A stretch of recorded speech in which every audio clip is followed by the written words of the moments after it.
Today, I have the great pleasure of speaking with Joe Calloway. Joe had a fantastic career in the speaking industry. He's a part of the Speaker Hall of Fame, retired from the speaking industry, involved in so many different ventures. I learned a lot, great nuggets, as usual, when you have the opportunity to listen to Joe. Enjoy our conversation. Hello and welcome to a new episode of the Business of Meeting podcast. And today, I can't believe I'm talking to Joe Calloway. That's awesome. We're going to discover him. For those who don't know him, he's got so many different aspects to his personality. And for those who know him, you might be even surprised that he's talking now. But he had a lot to do and a lot to say. So, Joe, thank you so much for taking the time today. Listen, I've been looking forward to this ever since you first tossed it out as a possibility. And as you saw, I immediately jumped on it. I'm really excited to be talking with you, Eric. Thank you, Joe. And me too. Every time I'm listening to you, I learn something. And you really have a fascinating story. You're making change in your life. It goes from snowboard, Kentucky Bourbon, inspiring entrepreneur, speaking career, online event. It's just amazing. But let's start with the beginning. Sure. What's your story? You know my story, and let me try and capsulize it. I've been known to wander a little bit. Eric, I started out not doing speaking, meaning like keynote type events, but doing full day workshops. I was a subcontractor for a company that had their training program, which I did. And I would go from city to city doing this kind of prepackaged training program. And it was mostly directed at managers in business. And from that, I went more on my own, doing my own workshops. And then that evolved into doing keynote speaking, which I did for well over 30 years. It's funny, Mike, one thing I think that I was known for in my career, and it was a double-edged sword. You kind of alluded to it. I've got a low threshold for boredom. And so I changed my topic area and my content pretty regularly. And I had one time, you might get a kick out of this, I had a very well-known, very prominent bureau call me and say, listen, we're going to take you out of our catalog. And I said, wow, why is that? They said, because we don't know how to book you because we can't keep up with what you're doing. And I said, well, my friend, our mutual friend, Brian Palmer doesn't have any problem booking me. He keeps up with me perfectly well. But I changed, which was fun for me because it kept my interest level high. A few years ago, I started, it was really no more than kind of look, I've been there, I've done that. I want to do some other things. Mm-hmm. And so 3 years ago, this month, actually, and it was just lucky timing that I beat the whole COVID thing, which would have changed everything for me anyway. But my change was voluntary. And I went from I said, I'm doing no more keynotes. I did about a year of very small group workshops with senior leadership teams, mostly for kind of mid-sized companies. Then I did some executive coaching, but all the while I had a number of other irons in the fire, as the saying goes.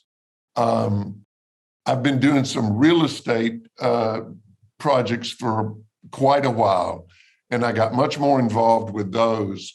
And then a couple of other things, snowboarding and skis, of all things, the manufacture of that. And then most recently, and possibly most interesting to some of your audience, the wholesale Kentucky Bourbon business. So it's a good thing. But by the way, the day before I became American at my interview, a very good friend of mine here came and offered me a bottle of Kentucky Bourbon. He said, I cannot bring something else. It has to be an American thing. Yeah. And I'm sure we're going to come back to that. I just want to ask you about your career, because you make it sound so simple. I did a lot of keynotes. I changed topics. I find out over the years that for whatever reason, probably laziness sometime, people like to put you in a box. He or she is the specialist for this or for that. And to your point, when you change, it's like, but you never looked at that and you went with your passion. But first of all, when did you start keynoting, and how did you prepare for keynote? Because I'm sure you prepare for any project. At first, oh my gosh, I feel like I need to send a note of apology and possibly a full refund to a lot of my first clients. But as I said, I was doing these full-day seminars. And so when I first started keynoting, it wasn't a keynote. It was a super abbreviated seminar. And I'm sure a lot of the people in my audience were just like, what is this? This isn't even a speech. But then little by little, I got the hang of it. Here's the thing about the way I prepared for keynotes. And I had some of my friends in the business who would tease me. And they would say, when I do a keynote, 95% of it is the same for every audience. But I personalize it. Oh my gosh, I had this huge vat of material, but I would put it together very differently every time. And I'm certainly not saying that's the way it should be done. It's just the way I did it. It's kind of just the way I'm wired, that I wanted to do it new every time. I might have been better off to stick more to a prepared set of content and not vary from that as much as I did. But it's funny, a lot of people in speaking, they spend most of their hours marketing and selling. And I didn't. Bureaus were my pipeline. Mm-hmm. And they did the selling. And the way I thought about it was, the way for me to sell is to do a really good job. And if I do a really good job, then word of mouth and referrals and repeats, that'll take care of the selling. So my goal every day when I got up was to work on the next speech or the upcoming speeches and make them as good as I possibly could. And how many times were you rehearsing before? Rehearsing? Yes. It's funny. I didn't do a lot of rehearsing. Oh, but here's one thing that was different about me, because so many speakers, oh my gosh, and I see him do it. I saw a friend of mine just yesterday. I watched a TED Talk that he had done, and it was 17 minutes. And I knew that he had every word down, but he delivered it very fluidly. It was wonderful. And I thought, how do you do that? I had notes. I would carry handwritten notes in my hand on a stage in front of 5,000 people. Or I'd set them on the lectern, and I'd go off on a tangent, and then I'd try to come back, and I'd ask the audience, I'd say, what was I saying before I said that? Oh yeah, okay, well, let's pick that up again. And then I'd walk back and I'd look at the notes. And here's what's interesting. Other speakers were horrified by that, but my audiences weren't. Mm-hmm. I'm listening to you and I'm thinking, he is true to himself. He knows what he's talking about. And it doesn't try to fit in whatever box and go with it. And I think that's what I'm getting from what you're saying. Also, the fact that every time I've been listening to you or hear about you, you sharing good content that people can use. And that I think is very important. Now, you're doing, I don't know how many keynotes, how many speech, you're becoming a member of the Speaker Hall of Fame. And then a few years ago, you say, no more. Yeah. Can you take me through that process and the hesitation and when you took the decision? Yeah. The process was little by little by little, as I drove to the airport to leave town and go do a speech or speeches, it went from being excited to just it kind of being my job to I don't want to go. This doesn't feel good. I just don't want to go. And Eric, the day that I quit my job, I had 3 full fee speaking offers come in on 3 different dates from 3 different bureaus. And with each of them, they asked me, and I told them the date was taken. And Eric, the dates weren't taken.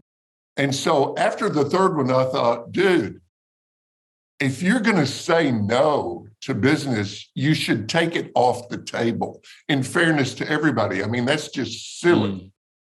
So that day, I mean, within an hour, I sent an email to every bureau that represented me and said, I'm done. Take me off your website. I'm not going to do keynotes anymore. I mean, when my wife got home that evening, I said, well, I had an interesting day. She said, what happened? I said, I quit my job. Especially they can come back to you and say, okay, that day is taken. What about the other day? They know it's taken as well. Yeah, that's the thing. It just hit me. I didn't want to do it anymore. But I enjoyed those small workshops.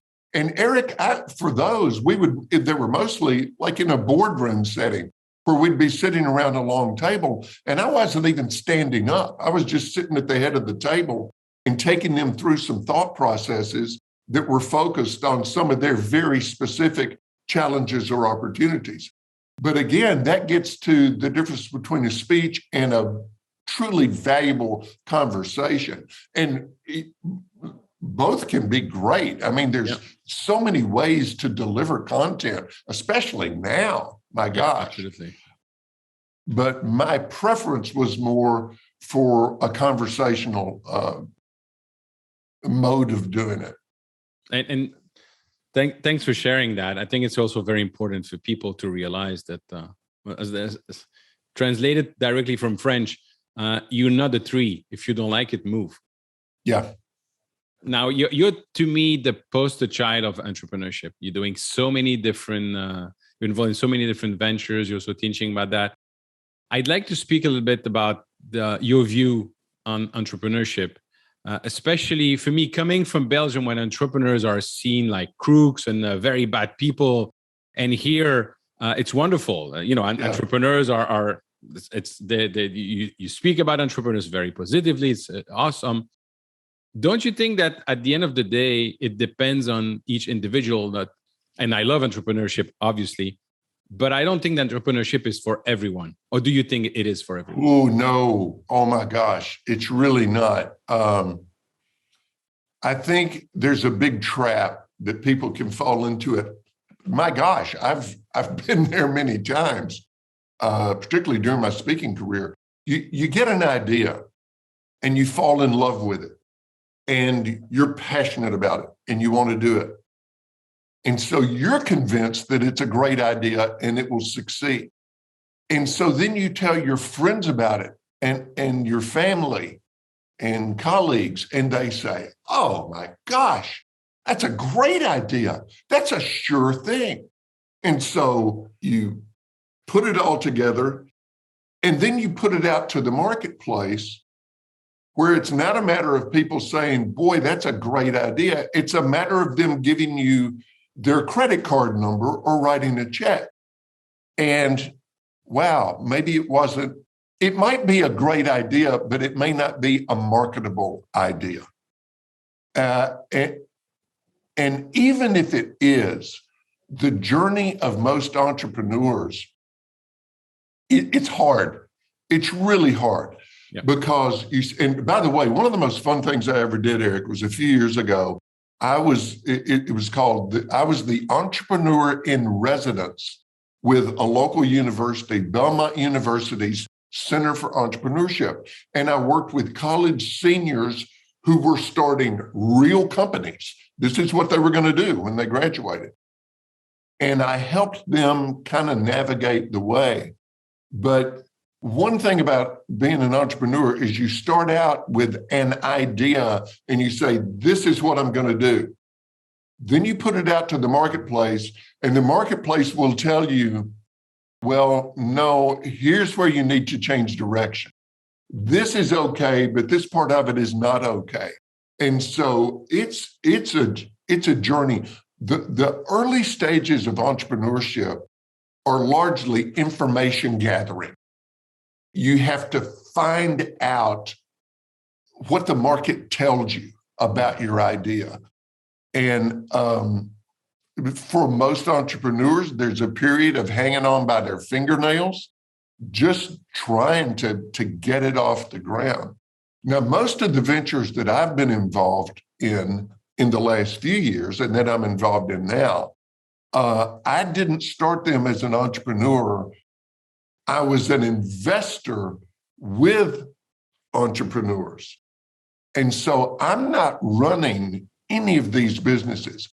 I'm engaged with a couple of them pretty heavily in an advisory capacity, to the CEO or whatever, and as an investor. But I love entrepreneurships, and you're right, it's very celebrated in this country, almost to the point, and you kind of alluded to it, that I think a lot of people say, well, it sounds so great, I think I'll be an entrepreneur. Yeah. And it's hard. I mean, you've started businesses. It's hard. It is. It is hard. It is fun. It's, I think, very important that people go back to why they're doing it, why they're expecting, and how they can be grounded in their ideas. And I'm always reminded of Mike Tyson that said, everybody's got a plan until they got punched in the face. And that's really that. That's the roller coaster of entrepreneurial life. I'd like to have your impression and feedback on acquisition entrepreneurship, because all my life I was always in the mood of, what can I start? What can I start? What can I start? And I did start several businesses. And then about 2 years ago, I read a book from Walker Dybel called Buy Then Build. And I learned since then, there's a tsunami of baby boomers retiring that has those who have a business don't necessarily have a private equity ready to buy them, or don't have a succession. Don't you think that there is also opportunities there? And what would you advise somebody who would go that way to look for, to think about when it comes to still an entrepreneurial approach? You know, it's interesting, and you raise such an important point, because the strategy of an entrepreneur, for a lot of them, it's start my business, prove the concept, so that investors, often their goal is to get venture capital so that it can then scale and make it much bigger. That's why you want the money from the investor, is to scale it, to make it bigger, to position it to be bought by a whale. And you all make millions of dollars and live happily ever after. That's not the only way to do it. I mean, I know successful entrepreneurs who have not taken a nickel from any investors because they didn't want to give up ownership. And their thinking is, I have no plans to sell it. I want to do this. I want to do this until I retire. And then if it's sellable, fine, I'll sell it.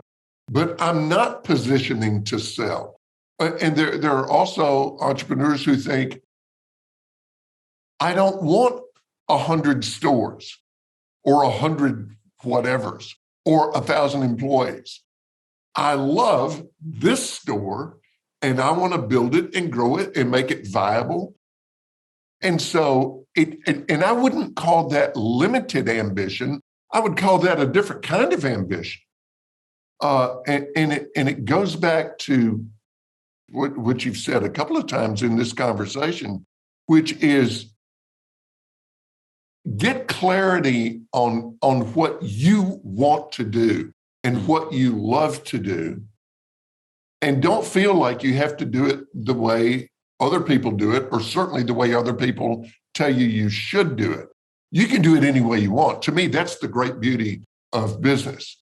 Mm-hmm. There are 1,000 ways to succeed in darn near any venture, certainly the speaking business. There were speakers who used to talk to other speakers and say, here's the way you have to do it. Well, that's just silly. I mean, there's 1,000 ways you could do that business. Absolutely. I'm going back to the day you told your wife, I quit my job. Do you have a process to look for all the project you want to be involved with? Do you have like an impact filter or a way of it has to fit those criteria for you to be involved in? And what are they? Well, one thing was, by the time I left speaking, I was extremely fortunate enough and grateful enough that I didn't have financial pressure on me to immediately do something else to fill the income void. Right. Yeah. So I was in that really fortunate position of being able to take my time. And I'll tell you that the common thread through all of the opportunities that I've gotten involved in is it usually came from an existing relationship where I had met somebody and maybe stayed in touch, but not been closely aligned with them or spent much time with them. And I would get a phone call or an email and it would say, hey, Joe, we're starting something here. And I've always liked the way you think, whatever. Would you like to join us? And on a few of those occasions, I've thought, yeah, I really would. And I did. And some of them have worked out beautifully. And some of them, they gave it a good shot. Mm-hmm. It just didn't take off. And that's okay. That's the nature of it. Not everything is going to work. This is such interesting timing. I had what was supposed to be a 15-minute phone call yesterday, Eric, with a guy I used to do some work with years ago. A terrific guy. He hired me to speak and do a lot of speaking projects for their very large company. Then he went a different direction. So we were going to just say hello for 15 minutes. We talked for 2.5 hours, and there may be the germ of an idea that we might hatch. So we'll see. But for me, what's important is I really like this guy. I've worked with him before, and I know we can work together well. He's really smart. He's way smarter than me, as is everybody that I've ever done business with, pretty much. I don't believe that, but that's very nice to say. Well, but for me, it's not just a business decision. It's a very personal decision. Uh-huh. Do I want to hang out with these people? Right. It's kind of that's your impact. That's your filter. It's oh my gosh, I had that filter. I developed it as a speaker, which somebody would talk to me about maybe doing work with their company, and I would think I don't want to spend time with this person, and so I would say, I don't think I'm the right match, but I can give you some suggestions of people that I think would be a perfect match. But I really developed a filter of, do I want to work? Do I want to spend time with this person? Mm-hmm. I mean, even if it was limited, it's like, yeah, it was a pretty good filter, and I feel like it served me well. I can relate to that, and mixing that with the serendipity of life that brings a lot of opportunities. Now, I love that. Now, as any entrepreneur, I'm sure, Joe, you had a moment where you're wondering, is that right? Or what am I going to do? Or a difficult moment. How, as an entrepreneur and a business owner, do you motivate yourself in those moments? And I know life is not like on Facebook, everything is beautiful. It's not. So yeah. How do you motivate yourself in those moments? Who are you relying on? I know family and friends are very important for you. What do you do in those moments to keep going? Well, one thing is what I do in advance. It's funny. I have developed an approach when I have an idea. I think most people, when they have an idea, a good idea, they immediately think, and I used to think this, oh my gosh, this is going to take the world by storm. This is fabulous. What I've shifted to when I have an idea, and I'm getting to your point, but this is what I do in advance of those tough times. I tend to look at my new ideas and think, okay, here's an idea and I love it. And it's not going to work. And here are all the reasons why it won't work. And so I think those through. Here's why it won't work. So let me see what I can do to adjust that. And the other part of that is, and I think part of this just comes from going around the block enough times to understand that there are going to be downturns in the economy. Once every 100 years, there will be a pandemic. Bingo, yeah. But, changes in the economy, this, Eric, from the speaking in the events world. I mean, there have been a number of times over the last, 35 years that I've been in business, 35, 40 years that I've been in business. There were just times when it all went away. 9/11, the financial crisis here in the States of 2008, 9, 10. I mean, there are things that just dry it up. And, something I learned way before I got into speaking, it was from a guy that I worked with for about a year. And he had a little sign on his desk, and it said, "Whatever happens is normal." That doesn't mean whatever happens is okay or even acceptable. It might be awful, but it's probably normal. And so the thing that has gotten me through tough times is, this is awful, but it is normal. These sorts of things happen. So what's my most constructive approach to this? And a lot of it was, through the years, I've developed a great network of people that, it's funny, in a way they were my competitors, but we were also each other's biggest supporters. And right now I'm referencing other speakers, business speakers. And we would really network with each other during hard times and share ideas and encourage each other and maybe drink some bourbon. No cigar?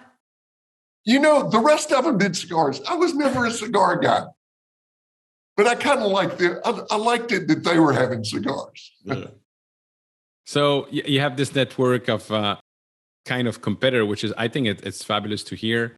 How do you, because that's honestly something that I have sometimes issues to do, is to, especially when we work a lot from home, is to separate the challenge of the business and then, close the door and be all smile to my family.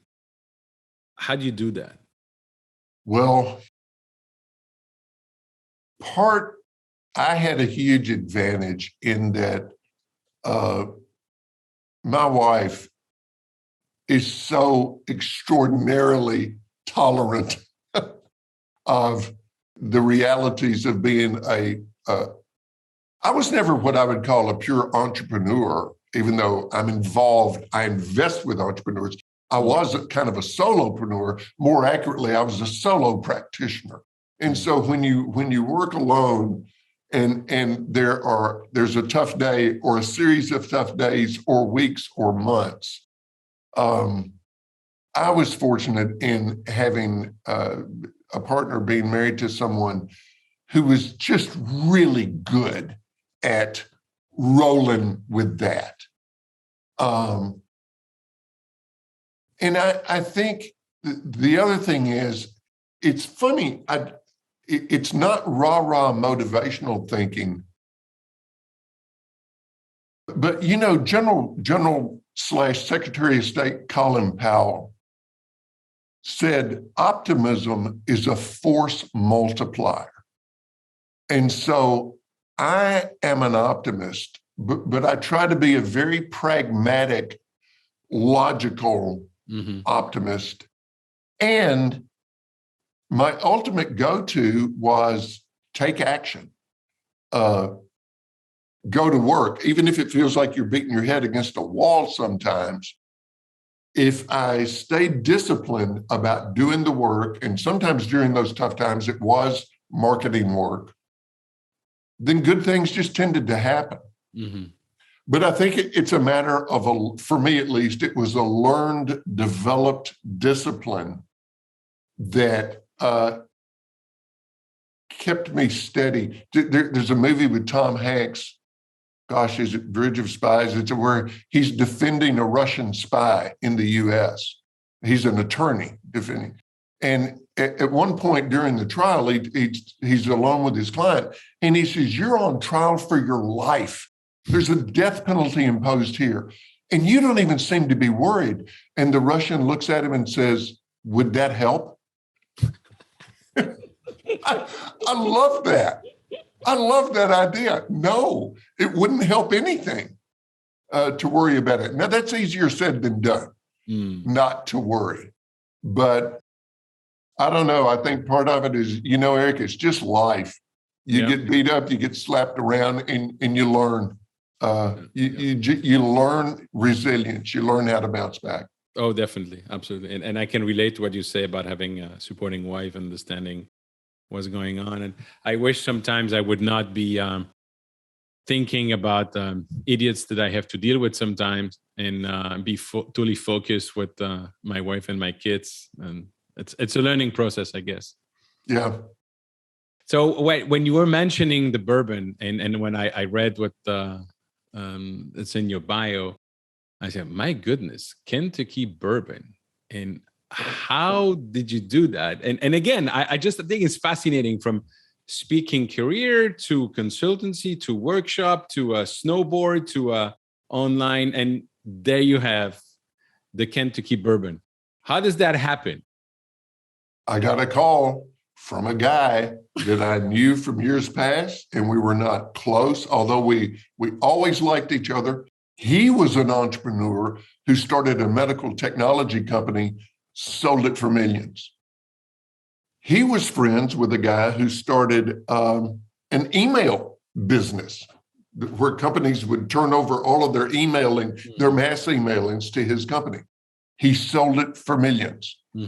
Well, they were friends, and they would occasionally sit around and drink a little bourbon and talk about bourbon, and they were interested in bourbon. In fact, well, that snowballed into a business, and they said, we need partners.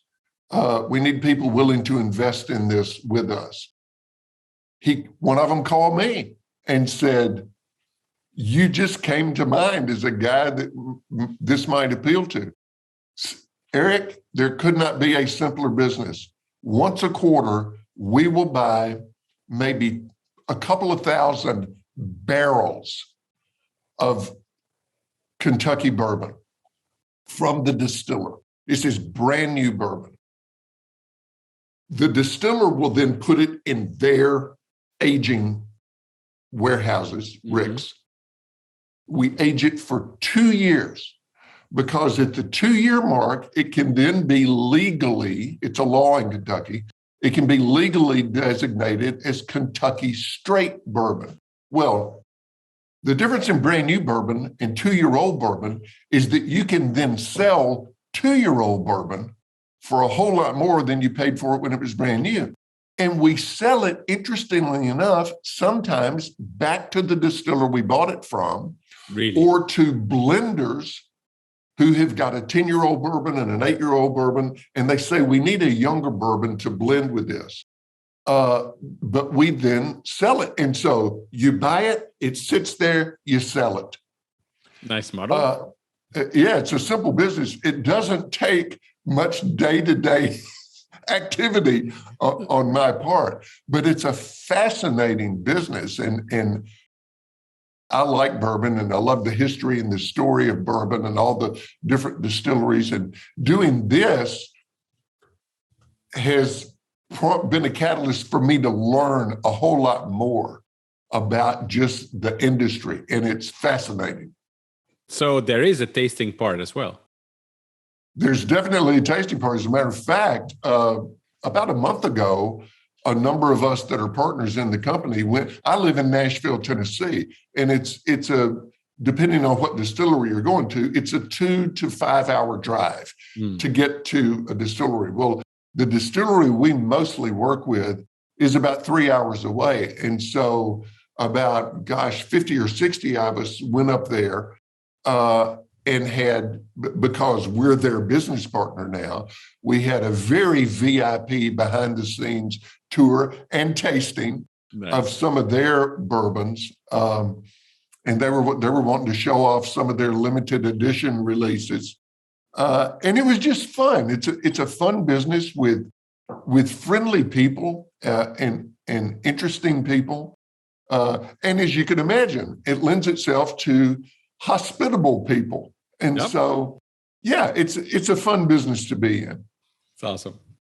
When you were retiring from the speaking business, is there any moment, I'm sure there's no regret, but is there any moment where it kind of, you were busy, then not anymore? And the reason I'm asking the question is that having spoken with several friends who sold their business, one common thread I found is that the year following their retirement, they get kind of in a strange mood, depressed or don't know what to do. It's been the biggest transition of my life. And it's very interesting. Even though I reached a point where it's like, I don't want to do this anymore. I don't really enjoy it anymore. I don't like it. There, it's gone. Yay, I don't have to go get it on an airplane unless I want to for fun or whatever. Yay. But then, okay, who am I now? Because even though I didn't really want to do it anymore, it's what I had done for 35 years. And it still makes me very happy that I'm not doing that. I had really passed the point of needing to get out of it. But I'm still transitioning, and it's been almost 3 years because it wasn't a planned retirement. I thought I was going to stick with it for 3 or 4 more years, but I just hit full one day and thought, that's it. But yes, I can. Now I have not gotten depressed at all, but it's challenging when you invest so much of yourself in an activity, and that becomes, this is what I do. And then all of a sudden, I don't do that anymore. Well, now what do I do? And most of the businesses I'm involved with do not involve day-to-day engagement all day long at all. It involves occasional phone calls and emails and a small meeting to make a decision. So, I'm still on that path of trying to figure it out. But very happy with the process in my case. I hear that, definitely. One of the things you've done as well, you wrote several books, I think 8 books, if I'm not mistaken. And one is behind me, Keep It Simple. Yeah. Were they books that you were writing about topics that you were obviously passionate about in the hope of using that as a platform for your speaking business? And is this something now today you said, I'd like to write other book? I know you just published a leadership mindset, but is this something you're looking at doing in the future, maybe in different categories of books? Yeah, I am looking at it. And Leadership Mindset was my last book, and that was a couple of years ago. But it's funny. My wife and I laugh about this. I'll go into her and say, I've got an idea for a book, and I think it would be so cool. And my publisher has told me, if you want to do another book, do it with me. So I've got a publisher if I want. What I don't have now, though, Eric, is a platform. See, I was out speaking, and I sold more books in bulk orders. I'm going to speak to 1,200 people, and they buy a copy for everybody in the audience. I mean, I had some sales out of bookstores and Amazon, of course, but I don't have that platform anymore. It's funny. My publisher said, "Hey, do another book. I'll do it." I said, "Okay, you understand, though, it might sell about 15 or 16 copies." And he said, "Oh, no, we can drum up some business." But yeah, I am playing with the idea, and I've run through a half dozen of different things that might be fun to write about. Because that was actually my favorite part of my work for the whole time I was in speaking. It wasn't the being on stage speaking part, it was the writing part, writing the speeches and writing the books. At core, I'm a writer, and that's the most fun for me. I can relate to that. I just finished writing a book for my daughter, not as a speaking platform or whatever, but and why we left Belgium and came to America. And but it's a year project, and when it was done, I was like, I truly enjoyed it, the research and everything in that. Now I'm lucky to be the father of 3 daughters. You have 2 daughters. 2 daughters. With everything that you've seen in the last 20 years in business, in the world changing, what do you think is important to teach them about life, about business, and about the future? You know, when Annette was pregnant with our first daughter, I wrote down, here are the 3 things that I hope for her. I hope that she develops, well, actually, number 1, I want her to really like who she is, whoever that is. I want her to feel good about who she is, how she lives, the choices she makes. I want her to have self-love and feel good about herself. Number 2, I want her to have confidence. I want her to be resilient and be confident and believe in herself. And then number 3 was, and I hope that for her entire life, I am the safest place in the universe for her. And now that child is turned 20 in November. And you know what? I'm pretty okay with sticking with those same 3 things. And for the other daughter too. I don't be who other people tell you to be. You be who you want to be. I love and it. Be confident, you know, and that you have to develop that. You can't just think that comes from experience. And then I still to this day hope that I'm the safest place in the world. I love it. Absolutely love it. And I just want to add to that my wife and I will look at them and we believe our role is to give them roots and wings. Roots so they know where they're coming from. I love that. That's great. And you know, it's funny. I can almost translate what I said about loving yourself, roots, feeling good about who you are, have those roots, be confident, wings. Yeah. It's kind of the same line of thought a little bit. And I love your third one, being the safest place in the world. Yeah. It's wonderful. Joe, I truly enjoy speaking with you. Thank you so much for No, I'm not. We can't stop. I'm not finished. I'm having too much fun. Let me ask you one more question. I always ask from my friend Jason Gaignard, came with this question years ago, and I absolutely love it. When we meet face to face in 1 year from now with a bottle of champagne, what will we be celebrating? You know, over the years, I've really kind of pulled in terms of my hopes and my dreams. And I'm not out to change the world. It's really much more, and the older I get, the more this is true, about family. It's about friends. It's about the people I know. And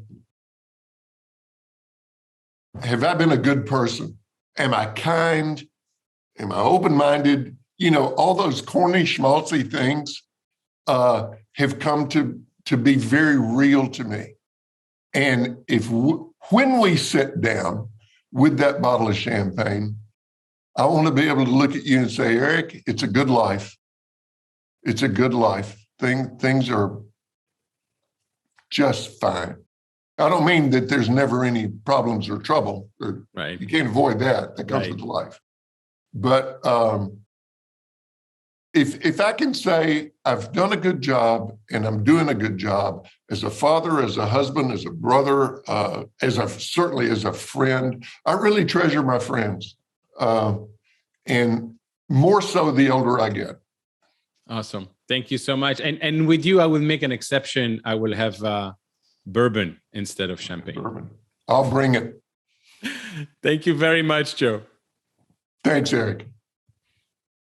Thank you very much, Joe, for taking the time to speak with me. I know, as you told me, it's the first time in 2 years that you're doing a podcast. So I'm very honored. A lot of great nuggets. So thank you so much for that. Ladies and gentlemen, if you enjoy our conversation, please share it with your network. And if you want to get in touch with me, reach out on LinkedIn or join my Facebook group, www.eventbusinessformula.com/group. Thank you.